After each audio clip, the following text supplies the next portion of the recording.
அனைவருக்கும் வணக்கங்க. இன்றைக்கு இரண்டாவது நாளாக வேளாண் பட்ஜெட் வாசிக்கப்பட்டுள்ளது. இன்னைக்கு பார்த்தோம்னா எல்லா வேளாண் துறையில் இருக்கிற எல்லாத்த பத்தியும் பேசுறாங்க. இத்தனை கோடி அதுக்கு ஒதுக்கீடு, இத்தனை கோடி இதுக்கு ஒதுக்கீடு என்று ஒரு கம்ப்ளீட்டா ஒரு வாசிச்சிருக்காங்க எல்லாத்தையுமே. இந்த வாசிக்கப்பட்ட அத்தனையும் நிச்சயம் அத்தனை கோடிகள் அதுக்கு ஒதுக்கப்பட்டு செயல் வடிவாகணும். அப்பதான் இது நம்ம ஏற்றுக்கொள்ள முடியும். இன்னைக்கு நாங்க தேமுதிக எஸ்பெஷலி எதிர்பார்த்தது தமிழ்நாடு முழுக்க கிராமம் வாரியாக பாதிக்கப்பட்டிருக்கிற பெண்களுக்கு 100 நாள் வேலை வாய்ப்பு திட்டம். அதுதான் வெரி வெரி வெரி இம்பார்ட்டன்ட். அந்த 100 நாள் வேலை வாய்ப்பு திட்டத்திற்கு எந்த அறிவிப்பும் இல்லை. அது இன்னைக்கு கட்சிக்கு அப்பாற்பட்டு அனைவருக்கும் சமமாக பகிர்ந்து தரப்படும் என்ற எந்த அறிவிப்புமே கிடையாது. 100 நாள் வேலை வாய்ப்பை நம்பி இருக்கும் எத்தனையோ கோடி பெண்களுக்கு அந்த அறிவிப்பு இல்லாதது எங்களை பொறுத்த வரைக்கும் மிகப்பெரிய ஒரு ஏமாற்றம். அதுக்கு அடுத்தது நம்ம பார்த்தோம்னா இன்னைக்கு நெல் கதிர்கள் விளைஞ்சி தமிழ்நாடு முழுக்க இன்னைக்கு அத கிடங்குகள் இல்லாம திறந்த வெளியில மூட்டை கணக்கில் அறிக்கை வைக்கப்பட்டிருக்கு. இதுக்கு நான் பலமுறை அறிக்கை கொடுத்திருக்கேன். பட் அதுக்கான கிடங்குகளுக்கோ அதை பத்திரப்படுத்துறதுக்கான அறிவிப்பு எதுவுமே இல்லை. எல்லா இடத்துலயும் திறந்த வெளி நெல் கிடங்குகள் இன்னைக்கு பயிர் பண்ணி அதை கொண்டு வச்சு அது மழையில நனைஞ்சு முளை விட்டு அது நாசமாகுகின்ற நிலைமை தமிழ்நாடு முழுக்க இருக்கு. இதற்கான அறிவிப்பு இல்லாததை தேமுதிக கடுமையாக நாங்க கண்டிக்கிறோம். அது மட்டும் கிடையாது. இன்னைக்கு தமிழ்நாடு நம்ம எடுத்துக்கிட்டாலே நெல்லு, கரும்பு, வாழை, தென்னை இது போன்ற பல்வேறு விதமான பயிர்கள் அதுக்கு எல்லாமே மிகப்பெரிய அளவில் ஊக்கப்படுத்துவதற்கோ இன்னும் அந்த விளைச்சல்களை அதிகப்படுத்துவதற்கோ நம்மளுடைய விவசாயிகளை அடுத்த கட்டத்திற்கு கொண்டு சென்று பயிரிடுவதற்கோ எதுவும் அறிவிக்கப்படவில்லை. அது மட்டும் இல்லைங்க. இன்னைக்கு நம்ம தமிழ்நாடு முழுக்க நாங்க டிராவல் பண்றோம், நீங்களும் பண்றீங்க. எங்க பார்த்தாலும் கருவேல மரம் தான் இருக்குது. அதனால யாருக்கு என்ன பலன்? ஒரு அரசாங்கம் என்பது கருவேல மரங்களும் இன்னைக்கு புறம்போக்கு நிலங்களும் வீணாக இருக்கின்ற லட்சக்கணக்கான ஏக்கர் நிலங்களை சீர்படுத்தி யாருக்கெல்லாம் நிலையிலையோ அவங்களுக்கு தமிழ்நாடு கவர்மெண்ட் மூலம் குத்தகைக்கு விட்டு அதை விளைநிலங்களாக மாற்றி அதுல ஒரு வாழ்வாதாரத்தை உருவாக்கலாம். இது போன்ற ஒரு வித்தியாசமா மாற்றமா ஒரு இன்னோவேட்டிவ் அனௌன்ஸ்மெண்ட்ஸ் இருக்கும் நான் எதிர்பார்த்தேன். தேமுதிக எதிர்பார்த்துச்சு. பட் அது மாதிரி எல்லாம் எதுவுமே இல்லைங்க. நேற்று அறிவிக்கப்பட்ட பட்ஜெட் ஆகட்டும், இன்னைக்கு அறிவிக்கப்பட்ட வேளாண் பட்ஜெட் ஆகட்டும், பல ஆண்டுகளாக அறிவிக்கப்பட்ட அந்த திட்டங்களுக்கு பெயர் மாற்றம் செய்து ஜஸ்ட் அதே திட்டங்கள் தான் பெயர் மற்றும் மாற்றப்பட்டு அதற்கு திருப்பி ஒரு திட்டமாக அறிவிச்சிருக்காங்களே ஒழிய மாற்றத்தை கொண்டு வருவோம் என்று சொன்ன இந்த ஆட்சி எந்த மாற்றமான ஒரு அனௌன்ஸ்மெண்ட்டும் இல்லை. இன்னைக்கு நம்ம வெளிநாடுகளுக்கெல்லாம் நம்ம போறோம். எங்க போனாலும் இந்தியால தயாரிக்கின்ற உணவுப் பொருட்கள், அதாவது விளைநிலங்களில் உருவாகின்ற அந்த விளை பொருட்களை யாரும் வாங்குறது இல்ல வெளிநாட்டுல. நான் கூட கேட்டேன், ஏன் இந்தியன் நம்மளுடைய ஏன் வாங்க மாட்டேங்குது? எல்லாமே உரம், அதாவது கெமிக்கல் ஃபெர்டிலைசர்ஸ் யூஸ் பண்றதுனால வெளிநாடுகளில் இந்திய உணவு தானியங்களுக்கும் சரி, இந்தியாவில் தயாரிக்கப்படும் அந்த உணவு பொருட்களுக்கு எங்குமே மார்க்கெட் கிடையாது. அதனாலேயே எங்கேயுமே வாங்க மாட்டேங்கிறாங்க. ஒரு இயற்கை உரத்தை நம்ம ஊக்கப்படுத்தணும். கெமிக்கல் ஃபெர்டிலைசர்ஸ் இல்லாத ஆரோக்கியமான ஒரு உணவு முறையை நாம கொண்டு வரணும். அப்போ வெளிநாடுகளுக்கு அதை எக்ஸ்போர்ட் பண்ணும்போது நம்ம விவசாயிகளின் வாழ்வாதாரமும் உயரும், அவங்க வாழ்க்கைக்கு வேண்டிய வருமானமும் வரும். இன்னைக்கு விவசாயிகள் ஏன் கஷ்டப்படுறாங்க? அவங்க கஷ்டப்பட்டு உருவாக்குற அந்த பயிருக்கு உரிய விலையே கிடைக்கலையா அவங்களுக்கு? அதனாலதான் இன்னைக்கு கடனாளிகளாக தற்கொலை செய்து கொண்டு தங்கள் உயிர்களை மாற்றிக்கொள்ள இருக்கு. அந்த அளவு இன்னைக்கு விவசாயிகள் இருக்காங்க. இதையெல்லாம் மாற்றி ஒரு இன்னோவேட்டிவா ஒரு அடுத்த கட்டத்துக்கு நம்ம விவசாயத்தை கொண்டு செல்வதற்கு எந்த அறிவிப்புமே இல்லை. நம்ம இந்தியா எப்பவுமே சரி, அதுவும் தமிழ்நாடு எஸ்பெஷலி விவசாயம் சார்ந்த பூமி. நம்மளுடைய பேக் போனே நம்மளோட அக்ரிகல்ச்சர் சிஸ்டம் தான். ஆனா அந்த அக்ரிகல்ச்சர் இன்னைக்கு ஸ்லோவா குறைந்து கொண்டே போகுது. எல்லா இடமும் விளைநிலங்கள் பிளாட் போட்டு வித்துக்கிட்டு இருக்காங்க. அது மட்டும் இல்லாம உரிய விலை கிடைக்கிறது கிடையாது. எங்கு பார்த்தாலும் பயிர் நாசனம் ஆகும்போது அதுக்கான பயிர் கடன்கள் தள்ளுபடி இல்லை என்று பல்வேறு பிரச்சனைகள் இன்னைக்கு மாட்டியிருக்காங்க. இன்னைக்கு காவேரி தண்ணி இப்பதான் வருது, இது கடைமடை வரைக்கும் போகணும். சம்பா சாகுபடி முடிஞ்சு குறுவையும் ஆரம்பிச்சாச்சு, இன்னும் பயிர் பண்ண முடியல. அப்போ அதை நம்பி வாழும் விவசாயிகளுக்கு வேற என்ன ஆதாரம் என்பது ஒரு கேள்விக்குறி இருக்கு. அது மாதிரி இது மாதிரி பல்வேறு விஷயங்கள் இன்னைக்கு அறிவிக்கப்படல.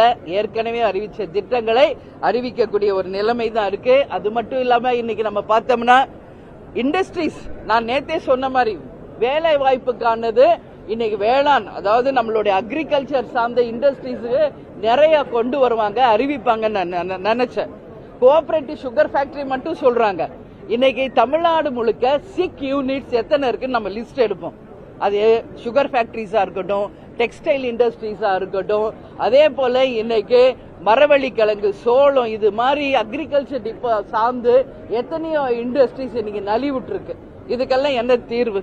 அந்தந்த மாவட்டத்தில் விளைகின்ற அந்த விளைபொருட்களுக்கு அந்தந்த மாவட்டத்திலேயே ஒரு மிகப்பெரிய ஒரு தொழிற்சாலைகளை கொண்டு வந்து ஏற்கனவே ஆரம்பிக்கப்பட்டு நலிவுற்று இன்னைக்கு சிக் யூனிட்ஸா செயல்படாத ஃபேக்டரிஸ மீண்டும் அதை உருவாக்கி செயல்படுத்தினாலே நம்ம மக்கள் ஒரு மாவட்டத்திலிருந்து இன்னொரு மாவட்டத்துக்கோ சென்னைக்கோ மைக்ரேட் பண்ண மாட்டாங்க.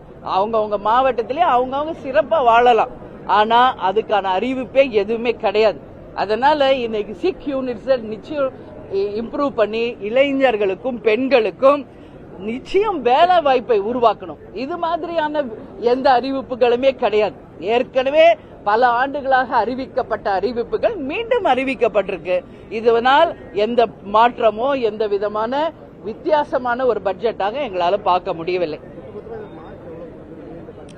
மார்க்கெல்லாம் இப்ப நான் கொடுக்க மாட்டேங்க. நேத்து இதே கேள்வி என்கிட்ட கேட்டீங்க. ஏன்னா இப்பதான் அவங்க படிச்சிருக்காங்க, வாசிச்சிருக்காங்க, நியூஸ் பேப்பர்ல வாசிக்கிற மாதிரி வாசிச்சிருக்காங்க. இன்னைக்கு இது வெறும் நம் சொல்லாக தான் எடுத்துக்கொள்ள முடியும். இது என்றைக்கு செயலாக்கம் பெற்று ஒதுக்கப்பட்ட கோடிகள் மக்களை போய் சேர்ந்து அதனால் எப்ப மக்கள் பெனிஃபிட் ஆறாங்களோ அன்னைக்கு நீங்க கேளுங்க இந்த ஆட்சிக்கு நம்ம எவ்வளவு மார்க் நம்ம தரலான்னு அன்னைக்கு நான் சொல்றேன். இன்றைக்கு எந்த மார்க்கும் நம்ம சொல்ல முடியாது.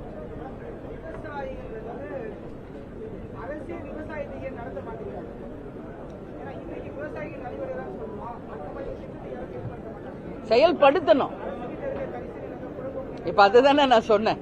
இப்ப நான் சொன்னது அதுதானே. அரசு கிட்ட இருக்கிற தரிசு நிலங்கள் இன்னைக்கு வெறும் கருவேல மரங்கள் முளைத்து யாருக்குமே பலனளிக்காத நிலங்களா இருக்கு. இன்னைக்கு அடுத்த ஜென்மத்துல நான் விவசாய குடும்பத்துல பிறக்கணும்னு சொல்றாரு முதலமைச்சர். பாராட்டுக்கள், வாழ்த்துக்கள். நாங்கெல்லாம் விவசாய குடும்பத்துல பிறந்து விவசாயிகளாக இருந்துதான் இன்னைக்கு கேப்டன் மனைவியா தேமுதிகவின் பொதுச் செயலாளர் இங்க நிக்கிறேன். அது நாங்க மார்தட்டி பெருமையோட சொல்வோம் விவசாய குடும்பம். ஆனா நம்ம முதலமைச்சர் இப்ப என்ன சொல்றாரு, அடுத்த ஜென்மத்துல பிறக்கணுங்கிறார். அவர் நினைச்சா இப்ப அவர் முதல்வர், இந்த ஜென்மத்திலே அவர் இன்னும் சிறப்பா விவசாயிகளுக்கு செய்ய முடியுமே. கடவுள் என்னும் முதலாளி கண்டெடுத்த தொழிலாளி யாருன்னா விவசாயி தான். இன்னைக்கு எத்தனையோ டிபார்ட்மெண்ட்ல எவ்வளவோ நம்ம சம்பாதிக்கலாம். ஆனால் அந்த சாப்பாடு நம்ம சோத்துல கை வைக்கணும்னா அவங்க சேத்துல இறங்கினா தான் முடியும். அதற்கு என்ன வழி? அதான் நான் சொல்றேன். இன்னைக்கு கவர்மெண்ட் நினைச்சா எது வேணாலும் கொண்டு வர முடியும். புதுசா இன்னோவேட்டிவா அக்ரிகல்ச்சரை டெவலப் பண்ணுங்க. வெளிநாட்டுல எல்லாம் இன்னைக்கு பல டன் இன்னைக்கு உற்பத்தி ஆகுது, தரமான உணவு உற்பத்தி ஆகுது. ஏன் நம்மளால பண்ண முடியல? ஏன் இந்திய உணவுகளை ஏற்றுமதி செய்ய முடியல? ஃபெர்டிலைசர் அதெல்லாம் மாத்துங்க. தரிசு நிலங்களை விளை நிலங்களா மாத்துங்க. எத்தனையோ கோடி மக்கள் இன்னைக்கு விளை நிலங்கள் இல்லாம கஷ்டப்படுறாங்க. அவங்களுக்கெல்லாம் இந்த விளை நிலங்களை குத்தைக்கு விடுங்க கவர்மெண்ட். ஆடு மாடு நீங்க இலவசமா தர்றீங்கன்றீங்க. இது ஏற்கனவே பல ஆண்டுகளா இருக்கிறதா, வரவேற்கிறோம். ஆடு மாடு கோழி இது மட்டும் கிடையாது, மீன் பறவை நம்ம வளர்க்கணும். அது மூலம் ஒரு எக்ஸ்ட்ரா இன்கம் அவங்களுக்கு வரும். இதுக்கு அப்பாற்பட்டுங்க இன்னும் நிறைய இருக்கு தமிழ்நாடுல. நான் டைம் எல்லாருக்கும் வாய்ப்பு கொடுக்கணும்ன்றதுனாலதான் சொல்றேன். உப்பளங்கள் இது யாருமே மைண்ட்ல எடுத்துக்கிறதே கிடையாது. அந்த உப்பிட்டவரை உள்ளளவும் நினைன்னு நம்ம சொல்றோம். அந்த உப்பளங்களை தயாரிக்கும், உப்பளத்தை உற்பத்தி செய்பவர்கள் இன்னைக்கு எவ்வளவு கஷ்டத்துல இருக்கிறாங்க என்பதை நேரா போய் பார்த்தாதான் தெரியும். நான் நேரடியாக சென்று அந்த களத்துக்கே சென்று அவங்களுடைய கஷ்டத்தை நாங்க பார்த்திருக்கோம். அந்த உப்பளத்துல இன்னைக்கு பாதிக்கப்பட்டவங்களுக்கு இந்த கவர்மெண்ட் நிச்சயம் ஹெல்ப் பண்ணும். அதனால என் கவர்மெண்ட் எந்த வருமானம் இல்லைன்னு கவர்மெண்ட் சொல்றாங்க. நான் என்ன சொல்றேன், அவங்க நீங்க போடுங்க ஒரு குத்தகை 5000 ஒரு 10,000 ஒரு ஏக்கருக்கு போடுங்க, அவங்க கொடுக்க தயாரா இருக்காங்க. ஆனா அவங்க வாழ்வாதாரம் கேள்விக்குறியா இருக்கு, மீனவர்களுடைய வாழ்வாதாரம் கேள்விக்குறியா இருக்கு. அது மட்டும் கிடையாது, இன்னைக்கு பனை தொழில் அதை நம்பி இருப்பவங்க வாழ்க்கை கேள்விக்குறியா இருக்கு. இங்க நம்ம கள்ளு இறக்கணும் என்று விவசாயிகள் பல ஆண்டுகளா கோரிக்கை வச்சுட்டு இருக்காங்க. அந்த கல்லை இறக்குனா அதன் மூலம் எங்களுடைய வாழ்வாதாரம் சிறக்கும் என்று ஏன் பண்ணக்கூடாதா? இன்னைக்கு நம்ம இளநீரை ஊக்கப்படுத்துங்க, பதப்படுத்தப்பட்ட அந்த கல்லு எல்லா இடத்துலயும் நம்மளுடைய ரேஷன் கடையில இருந்து சாதாரணமா அனைவரும் குழந்தையிலிருந்து முதியவர்கள் வரைக்கும் ஒரு ஹெல்த் ட்ரிங்கா அதை நீங்க கன்வெர்ட் பண்ணி கொடுங்க. விவசாயிகளும் அதனால நல்லா இருக்க முடியும். இது போன்ற நிறைய விஷயம் இருக்குங்க. அதனால இன்னைக்கு சிக் யூனிட்ஸை நிச்சயம் இந்த அரசு கவனத்துல கொண்டு நிச்சயம் இளைஞர்களுக்கும் மற்றவங்களுக்கு வேலை வாய்ப்பை தரணும், 100 நாள் வேலை வாய்ப்பை உறுதிப்படுத்தணும்.